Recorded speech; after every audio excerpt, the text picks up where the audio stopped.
Bryan Cranston.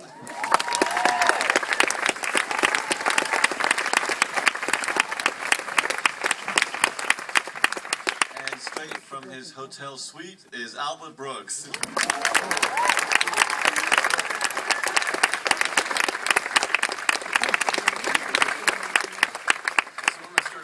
Asking, this is based on a book, which apparently is very sparse to begin with.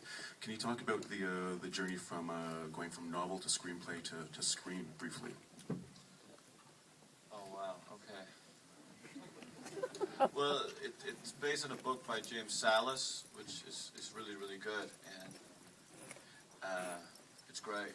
And it's only 100 pages, and we really liked the character in the book, and it was very easy to put onto a movie. Ryan, we actually came out during the Q&A that our director doesn't actually drive.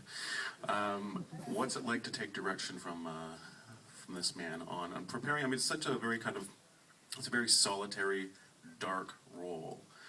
What did he do to kind of get you there, and what did you have to do yourself to kind of flip into the dark spot?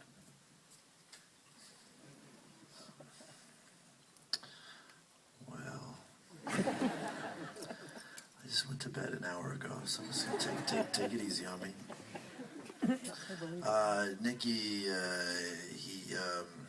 he's first of all, it's important to know that everything he did when he was a kid, his mother told him he was a genius. Right? And he believed it, whether it was true or not, and it's become true, I think. And he has a beautiful and spiritually attuned wife named Liv. She gave him this like blanket to wrap around his stomach while we shot to keep in his chi.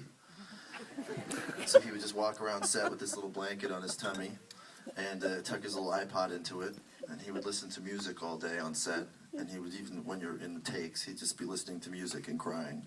He'd just walk around set crying, and then he would hug you. He'd hug you for a long time, and then he'd look you in the eyes and say, "Go with God." So. You know, but what scares me is that, I'm a huge admirer of his style of filmmaking, but could you imagine if his mother told him he was shit? Jesus Christ.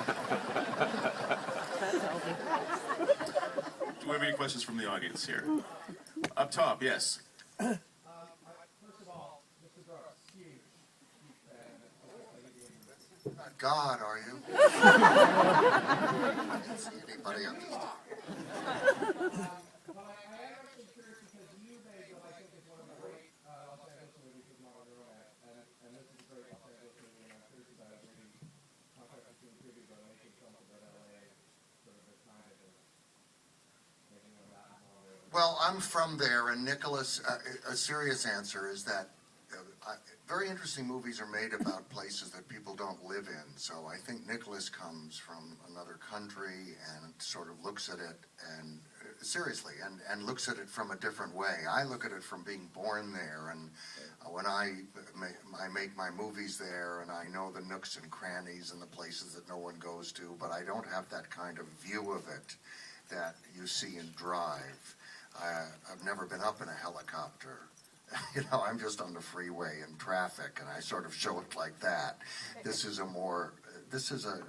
think of, in a good way, a visitor's view of another city, and I sort of make it more about, where the cheapest places to film are. Do we have another question?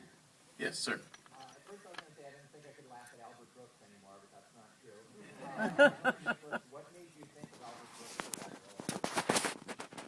that role? I remember seeing Lost in America when I was young in New York. I went to the cinema by myself and saw it, and then when in the book Bernie Rose is like just a mobster, but the idea I had about turning him into a movie producer that used to be a gangster, and I always wanted him. And when Ryan and I were talking about who would be a great, just because we're very telekinetic, Ryan and I, and sometimes we don't have to talk, and we can have conversations for hours. And, Should we all just leave? and anyway, so I really wanted him, and also, you know, so, but I wanted to meet him to see if it could work, because theoretically it was just a theory I had, because I'm not from LA, I've never met Albert. So Albert would come to my house, because that was one of the things people had to do, and he was like a volcano of emotions, you know, and I kind of knew that, well, this guy is going to kill somebody one day, and let's do it in a movie, and get something out of it before he does it for real.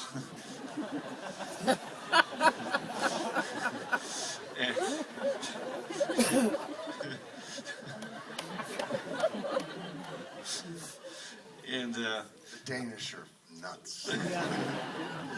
and They don't understand this kind of it was some of the best times being around, and especially with Brian and Albert and Ron at my house when we were just rehearsing the scenes or changing the scenes, whatever we did, was some of the funniest times I had. The other actors have to do the gardening, though.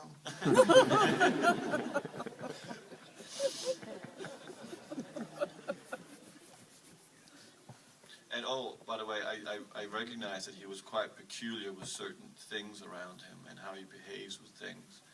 So this idea that he kills people with knives and never with a gun, and there was a kind of mirrored image of the driver, how he would kill people, and that he was all basically called Bernie the Knife when he was younger, because he would kill you with knives and you never knew when it's going to come.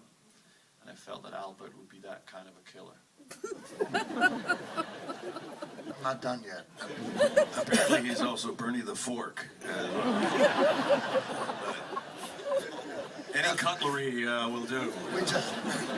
We just heard that's the name of the ride at Disneyland. Bernie the Spoon comes in the sequel. Wait till you see that. When I saw the film in Cannes, I was, as soon as the font came up for the film and the music started, I knew I was in. Can you talk about your influences for the film? Because it's very evocative of another era of cinema. Well, the font basically just stole from a Risky Business. But I mean, Matt Newman, the editor on the movie, has edited most of my films, and he would come to Los Angeles, and then we would cut the movie at my house, and it was a great way to make a film because, first of all, just Ryan and I had become one person at that point. So it was like a David Lynch movie, you know? It's like, and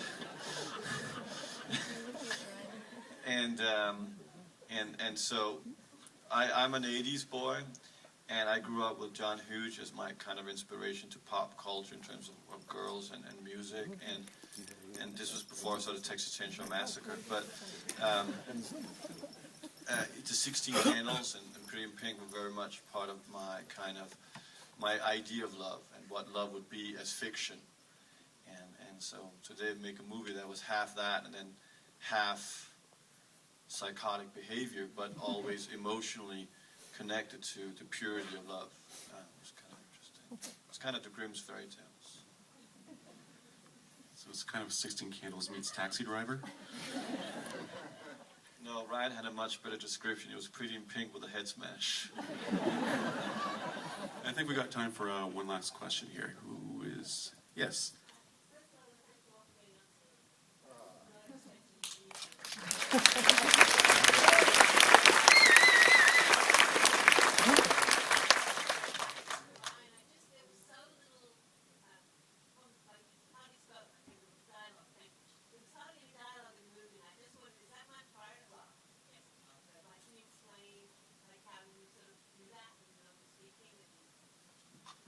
Do it without speaking.